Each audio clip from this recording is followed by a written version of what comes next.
Hello everyone, welcome to the 10th of a series of guides for each world in Kingdom Hearts 1. This guide will be going over the storyline path for each world, in this episode, Atlantica.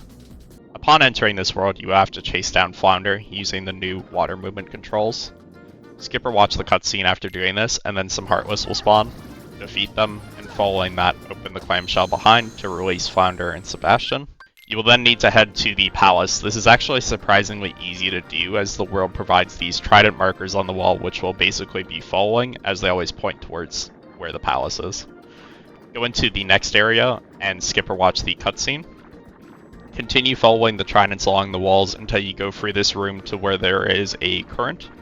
Go into it, and you want to get out midway through on the right side to continue following those tridents. I won't be mentioning Heartless in this world unless you're required to defeat them, so feel free to defeat any you find while going through this guide. Head into the undersea cave, and from here you will have to raise to follow the trident out of this room into the undersea gorge. Finally, follow the tridents into Trident's palace and then to his throne. Skip or watch the cutscene, and then we'll be leaving back to the undersea gorge. You'll have a mini dialogue cutscene with Ariel wanting you to go to her grotto, which it zooms in on. Head into it at the bottom of the gorge here, and then you'll find another mini dialogue cutscene. Leave the grotto and skip or watch these cutscenes. Now for the fun part. You'll need to go back to the undersea cave, then the comm defs in the opposite direction. Take this whirlpool current in the center of the room to be shot back up to the undersea valley. Now here, you will have to look for and interact with the dolphin in this room, as we need to traverse the current that we can't on our own.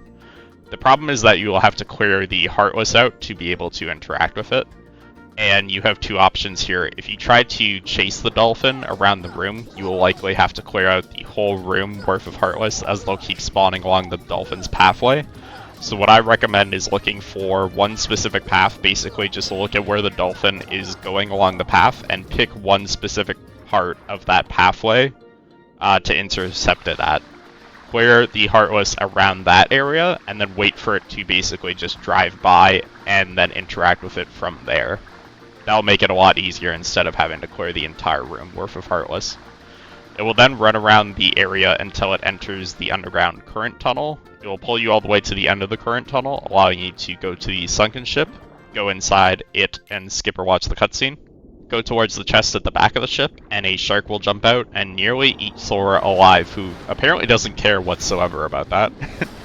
After it swims away, interact with the chest to receive the crystal trident thing, and then you'll find the shark outside the ship. I don't actually remember if you have to fight this thing or not, or if you can just leave. Its attacks hurt a lot though, and are pretty annoying. Try to stick to its side and just swing away at it while using Cure and Arrow. Since we're underwater, you don't really have a way to guard or deflect any of these attacks, nor do you have very much movement to be able to dodge these attacks, so you kind of just have to tank and trade damage mostly here with this thing.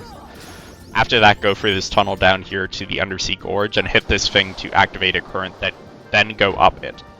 This will shoot you back up right next to Ariel's grotto, which will then enter. Swim up to the trident marker on the wall and then skip or watch these cutscenes. From there, leave Ariel's grotto and go back to Trident's palace, then skip or watch the cutscene that plays. Trident will then warn you about Ursula's cauldron for the upcoming boss fight. You'll then want to head back to the sunken ship, so go back to beside Ariel's grotto and back through that tunnel that we opened up. Defeat the shark if it's in this area again, and then examine the big boulder on the wall. Sebastian should then do a mini dialogue to open this boulder. Proceed through to the Den of Tides. The tunnel splits here as you're going through it, and if you want to grab it, there is a save point down on the right pathway at the end. If not, proceed through the left tunnel when given the choice, and continue into the Tidal Abyss, and then the next tunnel will take you to Ursula's lair. But before going in there, I would recommend equipping Evers if you have any available. They'll be useful for what is coming.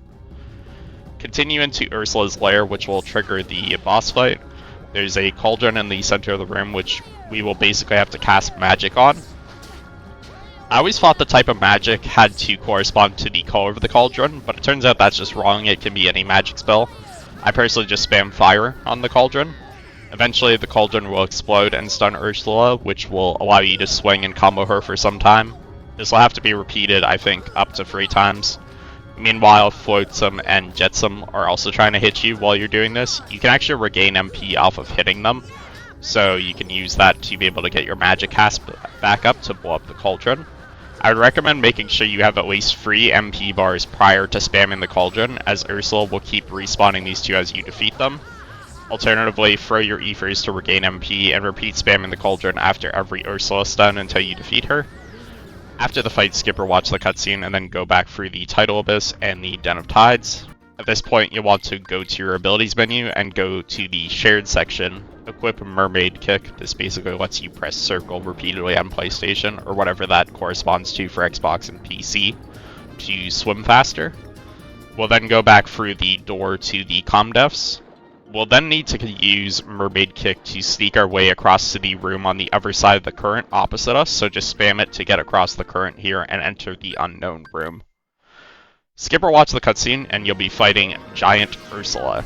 People have a lot of issues with this fight, and to a lot of people it's one of the hardest, or the hardest fight in the story mode of the game. Ursula has a variety of attacks. I'll probably make a more in-depth guide on this boss at some point, since I know a lot of people have issues with her. But I guess here's a very short form version. Ursula can blow out bubbles, try not to be in front of her, and dodge them, and dodge them. She has an attack where she creates a water current from her mouth to try to pull you in to eat you. You basically have to use Mermaid Kick away from her in the opposite direction to not get hit. When she shouts something about you being pest, she's likely going to be following that up with a lightning laser beam from her mouth. Don't be in front of her and try to be continuously hitting her from the side or back during this, behind her neck. It's probably the largest free opening in this fight, and she gets stunned for a few seconds after doing it also. During this, all these lightning strikes will be spawning in the area, typically targeting you and your party members every few seconds. They don't do a ton of damage, but I mostly dodge these by getting into a method of completing a combo, moving a couple of feet, and then repeating that process of doing a combo, and then moving, and then doing another combo. Eventually she'll shout that she's now angry. This will lead to a power boost where I think those random lightning strikes seem to start occurring more, and also she gains a new attack along with keeping her other attacks. Whenever she shouts, this won't be pretty. You will want to Mermaid Kick away from her as quick as possible, as she will cast a large area of effect lightning strike around her. From here onward, you're basically looking for openings where you can hit her, which will mostly come from the previous laser beam attack as mentioned, as well as the bubble attack. When she decides to cast these, those are your openings to be able to hit her, and you'll mostly be weaving in and out for the rest of the fight, as getting close to her typically causes her to go back to her AoE lightning attack. So basically Mermaid Kick in when, she casts something that you can actually hit during, and then you'll probably be immediately dodging back out and dodging back in when required there. Hopefully this is enough of an explanation to help you get through the fight. If not, I'll leave a link to my fight with Giant Ursula on Proud Mode from a while back. That may help more if you need to see how I handle that fight on a higher difficulty. After you've defeated her, skip or watch the cutscene and you'll be back in Triton's Palace. He'll give you a lightning upgrade and you'll get an Ansem report. You'll then have to go back to Ariel's Grotto, and you can skip or watch this cutscene where the keyhole will be sealed. She'll then give you the Crab Claw, a new Keyblade, and then you're good to leave the world, as we are all done with Atlantica. I do this by following the tridents back in the opposite direction to the start of the world, opening the clamshell in the starting room, and then exiting via that save point. In the next episode, we will be continuing on to Neverland. That episode should be out in a much shorter amount of time than the previous few have, as it's a relatively small and shorter world. Though after that episode, the gap will likely become much longer, as the last couple of worlds are the longest in the game, and are going to require a lot of editing on my part. I hope these guides help anyone that gets stuck on where to go, or trying to get the speedrun trophies. Thank you for watching, and I hope to see you on the next one.